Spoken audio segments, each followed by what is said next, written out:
try it, and then I can bring some more food. You know, some more. We have some more scrambled eggs if anybody is still hungry, and more pumpkin bread or coffee. But very, very grateful that you're all here this morning. This is a wonderful opportunity to be able to see you all and introduce ourselves to Ryan Lennon, who is our new Director of Veteran Services for our district. And we're very grateful that you're here. No, thank you for having me. It's wonderful that you were able to. I literally called him the first day on the job. So she got, and I had emailed him before he even got there. she got on the board early. So, yeah. But I just knew you would enjoy being on and meet them, and I knew that we were very anxious to meet you as well. If you throw food on it, I'm always I am very sad to say that we lost our friend Arthur Outram last week. And, you know, I just wanted to take a minute to think about Arthur, and we're going to miss him. You know, he was a good friend. I know the folks that we got together and played cards on a regular basis. I mean, and he worked, you know, after he'd retired from his career, he'd worked in the school district for about 10 years and came to live here, and it was just a lot of fun. And he joined us on a regular basis. He really enjoyed this group, so we are going to miss him. He was a lot, you know. He was our card player. Yeah. He was When did he pass guy. away, and how old was he? 89. Yes, he was 89, and I believe he died on Friday. I went to the calling hours on Sunday, and he was a World War II veteran, and very poignantly, he was buried in his uniform, which was very, very poignant. We have. No, it was amazingly good. We also have an invitation from the Pembroke School that, you know, which is our upper elementary. They will be honoring veterans in the community. I don't have my glasses on. During a school gathering, there will be music, student, class sharing, and a dedication. And that's going to be Monday, November 10th. So that's this Monday coming. But just in case, at 9 o'clock in the morning, they're encouraging people. They've done this before, and they encourage people to come and join them. And whoever's available, it's meaningful for the kids to be able to see who they're actually, you know, talking about in terms of veterans. So just wanted to bring that with us so that you would have it.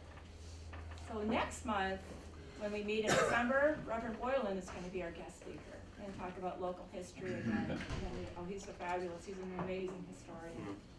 He's going to be writing a book, I understand. They're I've working on, yeah. He's got so much up there in terms of dates and incidents and incredible guy. So I'm going to give Ryan the opportunity now just to talk for a while, and then you can ask some questions. I'm going to come around with some scrambled eggs in case you're so hungry. But coffee. But thank you again for being here. No, thank you for having me. Yeah, like you said, my name is Ryan Lennon. I'm the new Director of Veteran Services. I took over after Terry Hart passed away. I see some familiar faces here that I've met before. Yeah, turn around. Can everybody hear me? I know, look, they're going to get comfortable.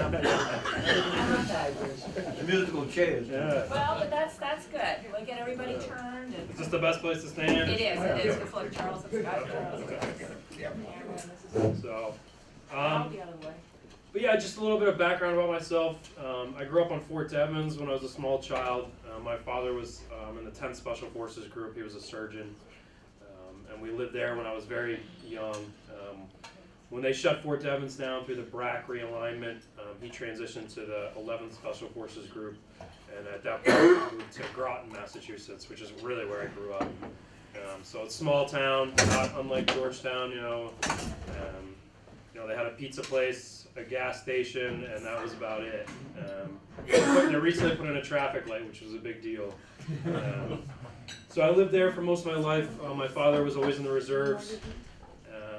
And then I went to Northeastern University and graduated from there in 2004 with a degree in economics. And I commissioned. You may have known our daughter.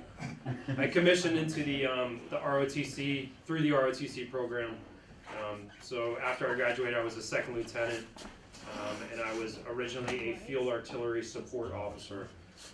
So I was attached to an infantry company, calling in direct fire assets, things like that. I got attached to the 82nd Airborne Division in Fort Bragg, North Carolina, and I served with them from 2004 to 2008. In 2006, we rotated to Iraq for a combat deployment, and we were there about 15 months total. I did a lot of different jobs there. I was a young lieutenant, so I was initially a platoon leader for an infantry maneuver platoon. And then when I became a captain, I transitioned to the operations side of the house, and I was a battle captain and an operations officer.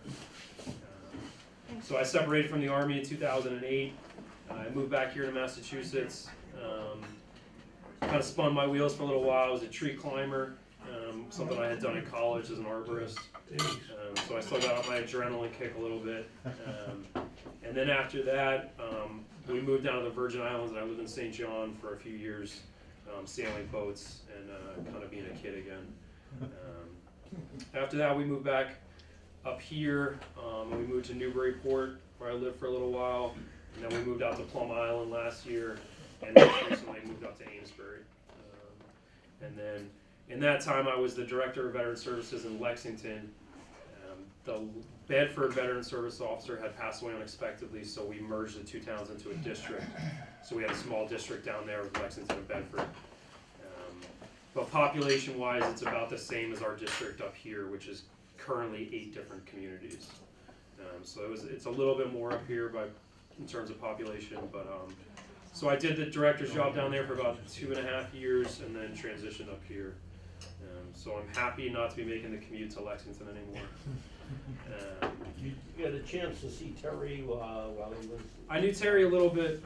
We have a regional, we have an association with the service officers in the state called the MVSOA, and then we have a Northeast MVSOA, so we would meet generally monthly down to Shawshene Tech and Billerica. So I knew Georgia, the full-time secretary over at our office, and I knew Terry a little bit. And then when I lived on Plum Island, Kevin Hunt, who's the Newburyport Veteran Service Officer, was my neighbor. So yeah, we see each other at training events, stuff like that. Were you having the same towns that he was look at? Yeah, so I think up until recently it had been 7 towns, and then last year the town of Newbury came into the district, which is currently 8 towns. So it's Ipswich, Essex, Hamilton, Wenham, Rowley, Newbury, West Newbury, and Georgetown. So That's a lot. it is a lot, and it's tough to figure out the total veteran population. That's a number that we always struggle with as veteran services officers, because sometimes people won't identify themselves as a veteran. The really only thing you can go off of is the census, and that's only if somebody indicates they're a veteran on it. And it never really indicates the spouse of the veteran, which also is eligible for benefits, a lot of different benefits. So, but primarily our job in the state is, Massachusetts is unique that we have municipal service officers. It's a state law, if your population exceeds 12,000 people, you're supposed to staff a full-time veteran services officer. That number has been argued about back and forth for many years, decades even, and that's why some of the smaller towns elect to go into a district. You have the same office in Ipswich as... Yeah, so the office is the same. It's at 25 Green Street. It's in Ipswich Town Hall, which used to be the high school or middle school in town. And Georgia, the full-time secretary, she's been there 29 years. She's still there. And I know it's a big district, so we're looking at possibly doing some open office hours in each of the town halls once a month. But we make a lot of home visits. From here, I have to go to another community to a home visit. So we do a lot of that kind of stuff. I don't like to be stuck in the office. It's not where I'm comfortable. I like to be out doing things. But primarily, Massachusetts is unique that we have us on the local level. And Massachusetts is also unique because there's a special program called Chapter 115 Benefits, which is a state program. We're the only state that has it. It's a really great program where if people meet the income asset eligibility, they can get benefits every month to pay for things like health care, if they own their own home, fuel costs, shelter expenses, stuff like that. And we're the only state that does it. The way it works is the town pays out to the eligible applicant, and the state reimburses the town 75%. So it's a good community-based program. And then in addition to that, we also do the VA side of the house. So we help people file for VA claims, get their discharge paperwork, their medals, get government headstones and markers, all those kind of things. So, you know, we process a lot of VA service-connected disability claims, pension claims, all those different federal stuff. But the state program is really the one we can have the most effect on people. And it's tough to get the word out about that program. You know, you can tell people, you can put it in a COA newsletter, but really we found that the community level is the best word of mouth. People know who's kind of living on that fixed income, doesn't have a lot left at the end of the month. If you let them know about the program, they can contact us. We can see if they're eligible. And we manage that program. We don't have to submit paperwork to the federal side. You know, it takes a long time. It's relatively quick with us. And then as soon as they're enrolled, the town starts paying out, and it's on a monthly basis. So it's a little bit paperwork heavy to get all this stuff together, but a little bit of work pays out a lot of dividends in the end. So if you guys know anybody that's in that community, you know, that's just living on that Social Security, their small pension, they're paying out of pocket for fixed monthly medical costs, and they don't have a lot left at the end of the month, let us know, and we could really put a lot of money back in their pocket. Is that all veterans, or is that certain sections of veterans? You have to be, well, you have to qualify as a Massachusetts veteran, and there's a table that has dates and stuff, but there's not much in the history since the World War I where you don't qualify as a Massachusetts veteran. As long as you do generally 90 days of active, sorry. One fly, good boy. Yeah, he's going after me. If you've done 90 days of active duty service, one day of which during wartime. See if it's a Republican or a Democrat. I'm Telling you something. gonna get one of these. Hey. It must be my red hair. He's attracted to it. Anyway. But yeah, generally a lot of people qualify. There's not much in time that you don't qualify, even for peacetime veterans. You know, if anybody was, for example, 90 days active duty service, one day during which is during wartime since 1990, you qualify as a current veteran. So Does time in the state guard go count towards your time? it can and it cannot. It depends on if you were activated under Title 10 or if you were activated for service. Generally, time in the guard for duty for training doesn't qualify you for that 90 days of continuous service. No, I mean on top of a regular. Yeah, it can. Yeah, so that guard, the Massachusetts definition and the federal definition are a little bit different. But if you ever have a question, let us know. We can look up your dates. Did a lot change in 1993 as far as the benefits that you were allowed? In terms of the federal stuff? Yeah. Yeah, so the VA has gone back and forth a few different times on giving all veterans health care and then making it a means test. It's based on the veteran population, their resources. So to answer your question, yes. Currently, if you want to enroll in VA health care, you have to submit income verification information and asset verification, and they'll make a determination if you're eligible for benefits. Does it also go by income? It does, yeah. Yeah, so it's based on what region of the country you live in. But the best question is just to apply through the VA admissions department, and they'll notify you of what you're eligible for. Status, yeah. Yeah. Biggest thing is you need your discharge paperwork. We have a database where we can access, generally if you were a native of Massachusetts, we can pull your discharge paperwork almost instantaneously. If you moved into the Commonwealth from out of state, it's sometimes hard for us to get that.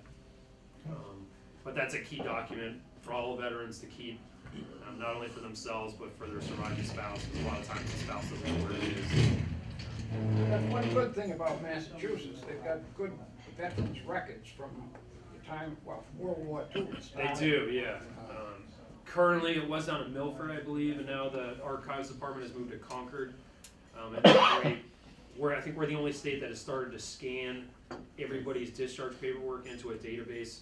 So, you know, just this morning I had a call, somebody needed their father's discharge paperwork, put in the name, first name, last name, pops right up, you can print it out. Otherwise, you have to apply for it through the National Personnel Record Center in St. Louis. Sometimes that can take, you know, up to 90 days, sometimes longer to get. and they had a massive fire in 1974 where they lost millions of documents. So They always use that as an excuse if they can't find records. yeah, I would imagine they do. But there's a new system where we can apply for it online. It used to take 6 months. You fill out a SF-180 form, you send it in. 6 months later, you get a letter saying, sorry, your records are burned. Now we can do it online, and it takes about 3 weeks, 4 weeks, 5 weeks, depending on what records you're trying to pull. You know, I always try and encourage people, if you have your DD-214, make extra copies of it. Give your surviving spouse one, put one in the safety deposit box because it's a critical document. A lot of people, you know, last thing you want to talk about when you're getting out of service is hold this document, hold that document. I mean, I know when I got out, I just wanted to put Fort Bragg in my rearview mirror, and you know, when they out process you, they give you the benefits, talk, you know, but a lot of people aren't listening. I equate it to giving an 8th grader a sit down talk about saving for his 401k. Like, you know, they're not listening to you. But you know, Massachusetts is great. There's stuff we have here that nobody else has, like welcome home bonus. If you're a current veteran and you're deployed, for your first rotation, you get $1,000 tax free. For each subsequent deployment, you get $500. If you did 6 months CONUS, they call it 6 months of active duty in the States, you get $500. So not a lot of other states do that. None of them do it at that rate that we do. So, but you know, I don't work for the VA. I don't work for the state. I work for the town. Okay, so I work for you guys in each one of our member districts. We work with the state and with the federal agencies, but we don't work for them. So. I've just got to interrupt for a second. Sure. I'm sorry, Ryan. Is somebody driving a small Toyota Corolla sedan ECJ? Yes, I got a Toyota. Someone driving a car over here. Huh? License plate ECJ. I don't know, I don't even know what it is. I just got it yesterday, so I don't know. Are you parked over on that? No, I'm parked out front. Okay, no, it's somebody that's parked over on the side? Maybe it's not one of us? What's wrong with? It's somebody's, it's in somebody else's space. Somebody's parking and space, if it doesn't have a V on the space, Yeah. it's a assigned spot. I parked illegally out here, so. It's your option. What was the plate? ECJ. Yes, mine. Oh, can we just maybe move it quickly? I can show you where. Thank you. Thanks, Earl. Excuse me. Sorry, Ryan. No. You know, I know there's a lot of bad press about the VA out there, especially right now. Waiting times, you know, not getting appointments and stuff. And like I said, I don't work for the VA, but I will tell you that the VA New England healthcare is the model for the rest of the country. You know, other problem areas look to New England as a model. We're fortunate in this area that the VA is plugged into all of our great hospitals in New England. You know, and if I rarely hear people say they have a bad experience with our local VA. You know, I have my own health insurance. I had to get wrist surgery from an old paratrooper injury. I elected to go with the VA, and I had 2 Harvard surgeons operating on me. So, you know, we're lucky in that regard. I think the VA here is very good. I have no complaints whatsoever. I was in for a single shot. I was in and out in about 15 minutes. Bing, that was it. It's a big organization. It's not going to be without its Very problems, good, but we're pretty fortunate here to have VA New England. I found that most of the problems, I've been going since 1947, Okay. and I've got no complaints. That's But good. I've found a lot of the guys that were doing the complaining, you'll find those are the same guys that were in the service doing the complaining. Could be, sure. Ms. Ann? I came into the healthcare system in 2004, and I came in from a HMO, Mhm. and I soon dropped the HMO. But since then, I've had a lot of care from VA, Mhm. surgery, you name it, you know. Yeah. I'll tell you, I won't, if I can help it, I will not go to civilian care. Yeah. I love the VA, I love the people, and I love the people who are in it. They're there for you, Yeah. and they bring up things that you don't even know about, and it needs to be done, Yeah. you know? Yeah, the VA around here is great. do you guys go to the Bedford VA or do you go to Haverhill, Seabach, or Gloucester, or? Well, most of us go to Haverhill. Haverhill, yeah. Haverhill for the small Very clinic, good, yeah. very good. Yeah, so, or do somebody go to the Manchester VA, is that, Yeah, I go. yeah? How long does it take to get up there from here? It's almost the same as going to Boston, only Okay. less traffic. Yeah. That's why I go up there. So, the big problem with the VA, they're saying, if people are more than, I think, 40 miles away, they're gonna allow them to go see private doctors, and they're still working through that. I don't know that, I haven't mapped the distance from here to Boston, but I don't know how they're gonna work that out. But I think more to we're in follow the on 30 that. mile from Yeah. Boston district. They've gone, I said 30, 37, 40, I don't know what they've hammered it down as. A couple times I've gone to see Terry at his Ipswich office, and Mhm. that was very convenient, and he's there, and you set up an appointment, and if you have any questions or issues, he'll walk you through it. Yeah, we have open office hours, the door's always open, but servicing 8 towns, sometimes I'm out and about doing a home visit or something, so I brought a stack of business cards. It's the same contact information Terry had, just to maintain continuity. But if any of you guys want to come see me, if you're over in Ipswich, please stop in. I'll be, I can't promise I'm going to be there because I might be out in one of our 8-member towns. So, best thing to do is call and make an appointment. That way I'll have you on the books, and I know I won't pop down to Essex or Wenham or Hamilton or any of those towns. But I've only been on station here since the 6th of October, so we're working through kind of picking up. After Terry passed, Ed Mitchell, who was the VSO from Andover, was in helping out, and then recently retired VSO from Beverly, his name is Jerry Jalebi, he was helping out in the office. So we've just about gone through all the stuff they were working on, and then we had a weekly training event that they do every year down in Leominster, so we had to go to that last week, so we're playing catch up from that, and then this week is Veterans Week, so hopefully by the middle of November we'll be back running on full steam. The big shoes to fill. Yeah, I know, He's well known Yeah. and liked, and he's Yeah. done for years.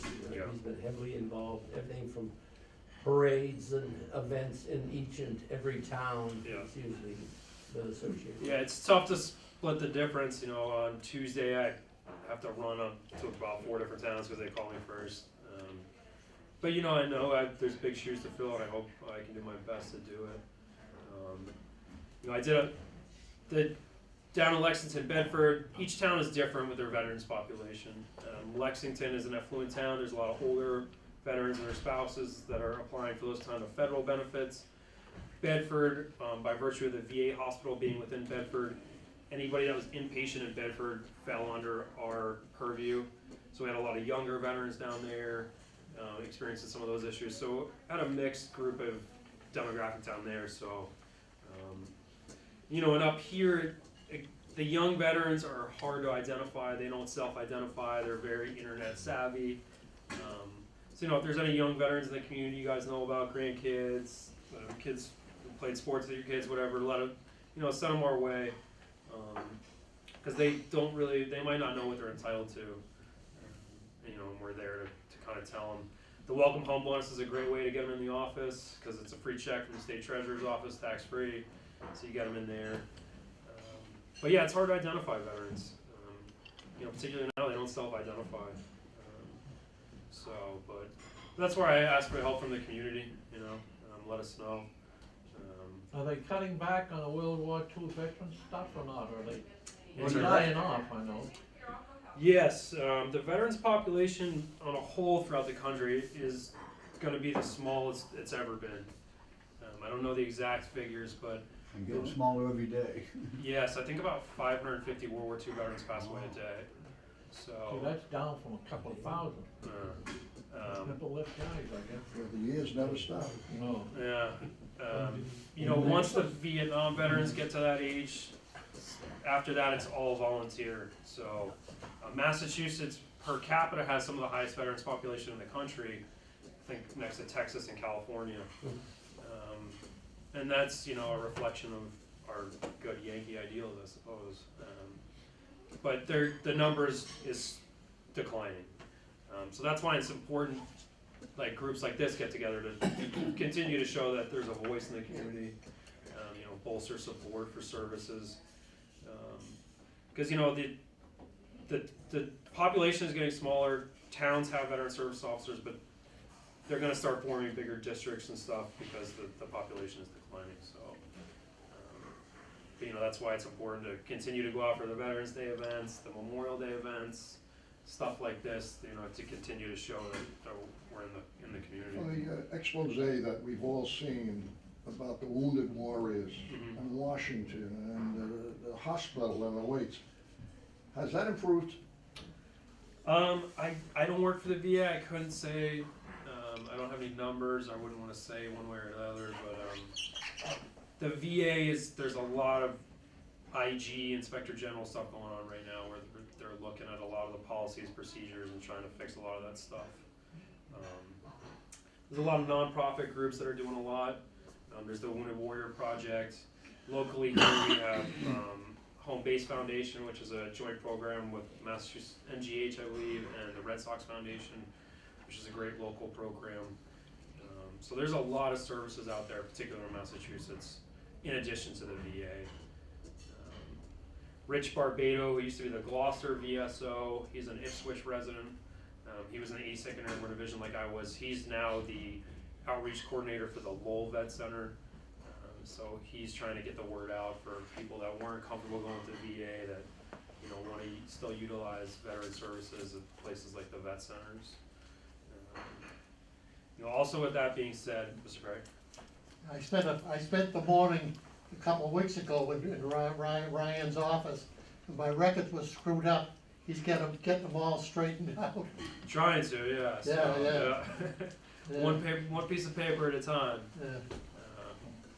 Yeah, it's tough. Everybody has their own way of managing paperwork and stuff, so you know, it's been a bit of a challenge figuring out where stuff has been in the office and getting everything organized. But we're just about there. So, but you know, I'll start doing some stuff, and then somebody will walk in, and of course, you know, you gotta service them first. So, you know, things get put on the back burner. But,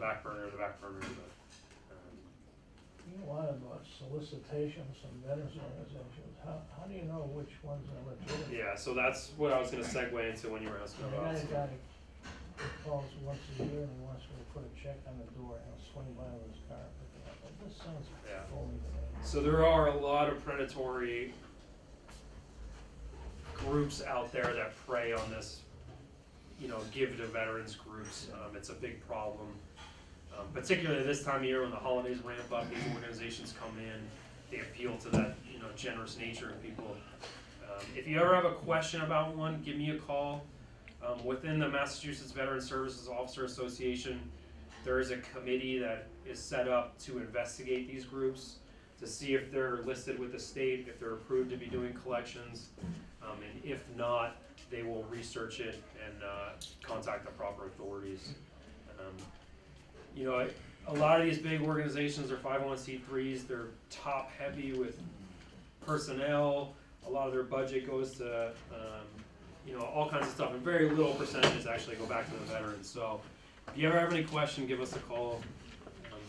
You know, the big groups are known, American Legion, if you have any of those ones. But any of these other small ones you've never heard of, or just let us know, because what happens is people will find out that they're not really giving back to the veterans. They'll move out of state. They'll change their name. They'll come right back. So it is a big problem, particularly this time of year with the holidays. So The spiel that they give, you'd think about 90% of the veterans are being thrown out on the street. yeah, And if they go for the people who are not veterans, and they fall for it, yeah, give them the money. right. And you know, like I said, they'll just, if they get found out, they'll just change their name. A lot of things you can only publicly shame them. A lot of times, by the time the courts and the laws catch up to them, it's too late. They move out of state, they re-register in a different state, they come back.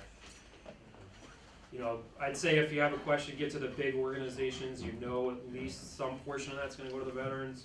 Be wary of the guy sitting in front of Walmart with his, you know, camo on, you know, ringing, you know, shaking his bucket. A lot of times, none of that's going to the veteran.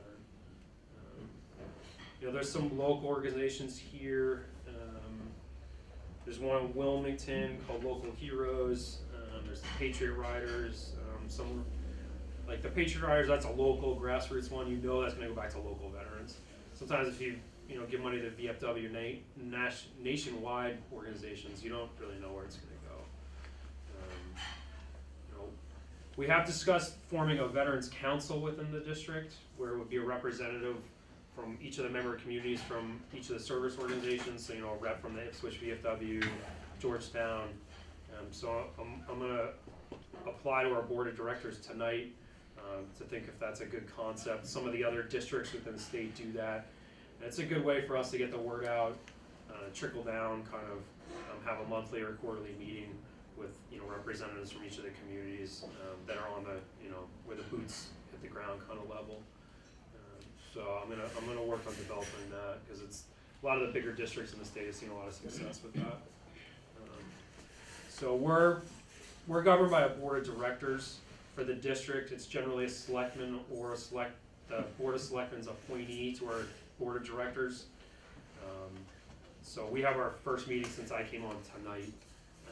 So we're gonna bring up some of the issues that are going on in the district, some of the stuff we're working on right now, and then kind of stuff we're gonna work towards future goals.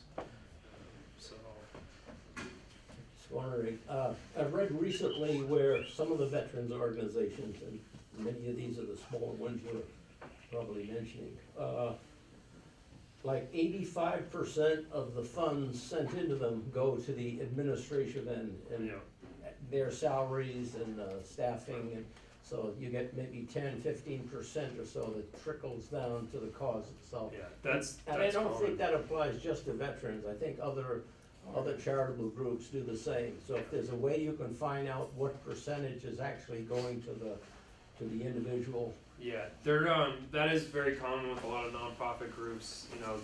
Publicity is how they get their money. Yeah. Going to these big events, a lot of travel costs, it adds up. I think by law, these organizations have to post their financials on their website, so you can go on there and look up the most. I don't know how each one of them breaks it down, but they generally give a percentage of what's going back to the veteran. So Does if the you ever, Attorney General's office have that kind of information? yeah, you have to register with the Attorney General if you're a 501c3, I believe. But nationwide organizations, I don't know how they really handle, but you can find the financials on their websites. But yeah, if you guys ever have a question, write me a check, leave it on my door, I'll come pick it up. That sounds a little sketchy to me. Yeah, I would just, give us a call. I can send it ahead to our team of our committee, and they can research it. They have publicly shamed some of these groups and have been pretty effective at doing it. So, the states recently passed some legislature. I believe in 2012 it was called the Valor Act 1. It was a piece of Massachusetts legislature that went through with a lot of veterans-related issues in it. And just recently they passed the Valor Act 2. So there's some protection from groups in that. There's a bunch of different parts of the legislature. One of those is certification for service officers in the state. It's something they haven't done before, and they're working on every service officer in the state getting certified, because some of the communities have a part-time person, some of them have full-time, so they want everybody trained on the same stuff. So there's a level of service that if a veteran moves from one community to the other, they can expect the same kind of services. So that's part of that legislature. But yeah, Massachusetts is really unique. I think somebody told me in Maine they have 8 service officers for the entire state. Wow. So, we have somewhere in the order of 200 plus service officers for the 300 and odd communities in Massachusetts. So Maine has a lot of empty space. some of those towns up there are NG85 or whatever they are. Yeah. But Massachusetts is unique, and we have extra benefits that nobody really knows about. So, but yeah. So, anybody got any questions or concerns, comments? Do you have booklets or pamphlets that explain, or at least indicate the services that you do provide, or enough phone numbers or someone? Yeah, I just have my cards today. I'm working on some outreach tools. We don't really have access to a lot of the files that were saved from the office in terms of electronic files, so we're having to recreate a lot of stuff. So I will, once I get those up and running, after the Veterans Day stuff is gonna. Be nice if you had a publication that we could turn to. Yeah, yeah, so I know, you know, everything's kinda going to the internet. Do you guys use the computer, any of you guys go online? There's a really great website called Mass Vets Advisor, which is it was a combination of the Massachusetts Department of Veteran Services and a few groups put it together, and it lists every benefit that every veteran or their spouse is eligible for in Massachusetts. So it's a great tool. I use it all the time when somebody has a question that I don't know the answer to. It's called massvetsadvisor.org, I believe. It tells you what income and whatever, what Yep, so you could, qualifications are. I mean, everything from how do I get a veteran on my driver's license to how do I apply for a service-connected disability. You click on it, it'll give you a brief description of the benefit, who to contact to apply, and then a link to all the forms that you need to do. So it's a really great tool. There's so many veteran benefits out there, and they're living benefits, so they change documents, you know, required forms change, they update the forms, so it's very tough to have like a printed document saying this is every benefit you're entitled to. Well, I have a book that was sent to me by the VA, name on the front, and it said, Mr. Tripp, this was what you're entitled to, Yep. period. And it gave a list of things, and I've got it, and I keep it. Yeah, so, and those are good, but, you know, their forms change, so, Yeah. you But know. they would change, I suppose, over a period of time also. They do. You know, it used to be, if you were a veteran service officer, you had a stack with, you know, 20 different forms in it that you pulled out when people came in. They change forms so often, it doesn't make any sense to have that anymore. You just go to the VA website and pull off the most recent form and work from that. Because if you send in the wrong form, if it's 3 years old, I mean, the process is derailed You immediately. die before you get results. Could I ask, you did say that you had cards available? Yep. If you circulate those, I would probably just write the computer Sure. stuff on the back of that. Yeah, I'd like to. That would be handy. Don't forget your iPhone when you leave, or whatever. See, your computer savvy, yeah, just pass me around. Yeah, I mean, the other problem is the VA, a lot of the benefits, they want you to apply online. You know, they want you to, Social Security Administration wants you to print your award letter out online, and, you know, the demographic is not people that use computers. Could you repeat that? It's Mass, M-A-S-S, Yeah.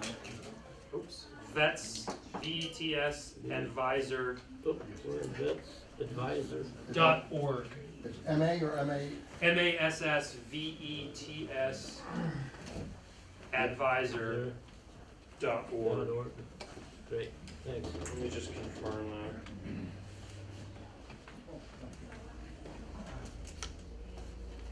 Got it? You wanna write it down? Anybody need it? Yeah. It's just, that one's pen. Yeah, www.massvetsad. You got, wait, you gotta repeat that.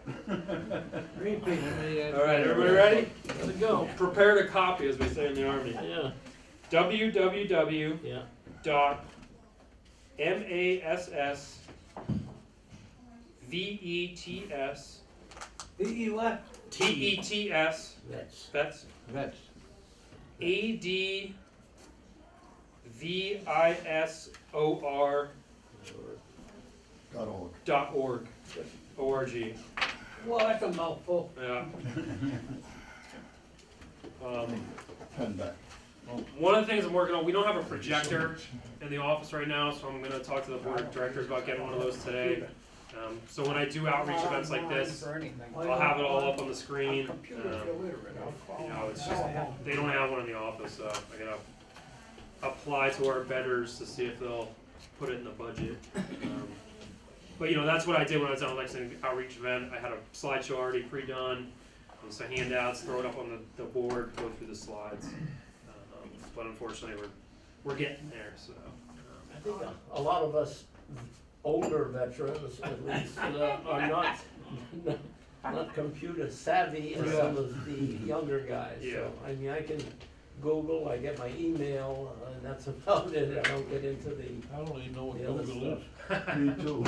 Ask your 10-year-old grandson. Yeah, no, Is that like No, no. something, is that something like problem around or what? I don't know. I'll call him and he can fix it in 5-10 minutes. And that's a big problem because they'll say, "Oh, go check your online account or whatever." It's, you know, so a lot of what we do is we step in to assist veterans that aren't doing that. Yeah. The VA wants everything to be submitted electronically, scan documents, send them in. I'm not convinced they're there yet, so we still do things on paper. Still sending it in on paper. You know, you can lose paper, but a file can get deleted a lot easier as far as I'm concerned. That's So, a good point. so we still do it all on paper. What happens with us is when you submit a VA federal claim for like a service-connected disability, you'd sit down with somebody like myself, we help you do the paperwork, we get all the supporting documentation that's required, and then we send it into, we have a contact officer at the JFK Federal Building, who takes a look at the claim and then he inputs it into the VA system. So it's a second, you know, guard of control, he's been doing it a long time, he looks at it, makes sure everything's good, and then he submits it. So then if there's any questions about it, we can use him to look it up. Because when you submit a VA claim, if you go through like the VFW, or American Legion, or any of these other groups, they have what they call power of attorney on the claim. So if an individual said, "Oh, I submitted a claim with VFW a year ago, I want you to find out what the status is on it," I can't do it because it protects the veteran's confidentiality.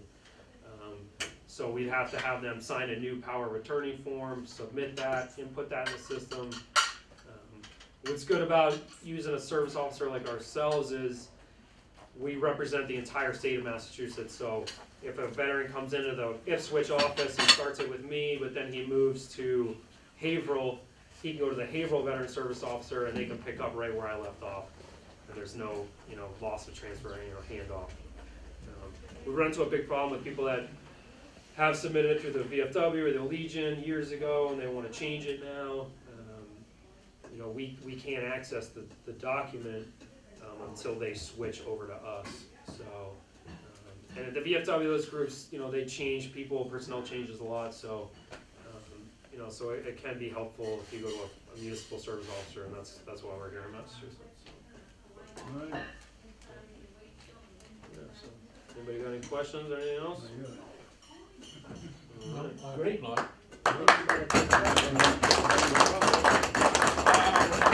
Thank you for having me. Oh, I didn't miss, I was busy carrying dishes, thank you so much. Oh no, thank you. Yeah.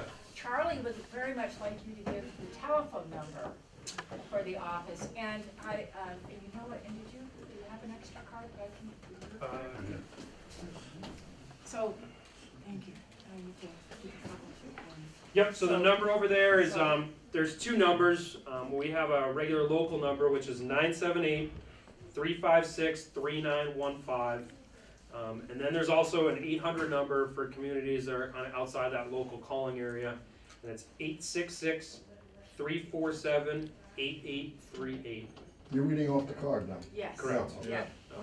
And I've got the number in my office too, so that, you know, if somebody at home needs the contact information, I can get that for you as well. And also the website information too, we can always get that through our office. And if as you well. guys are on your iPhones, you can always email me at I know. e.essex.vets Yeah. at verizon.net. Terry never had a cell phone.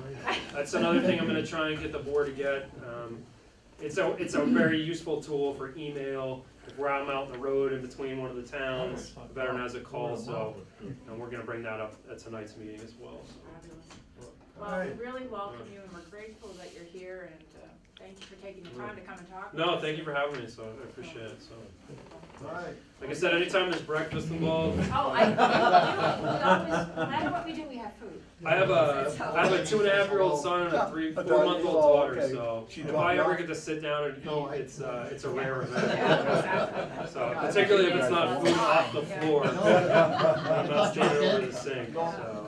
I'm a good go, young. But, I'm gonna stay a long time. Yeah, me too. Thank you so much. yeah, thank you guys. Thank You you. got a Thank card? you. Yeah. Thanks for coming by. You get a card? Yes.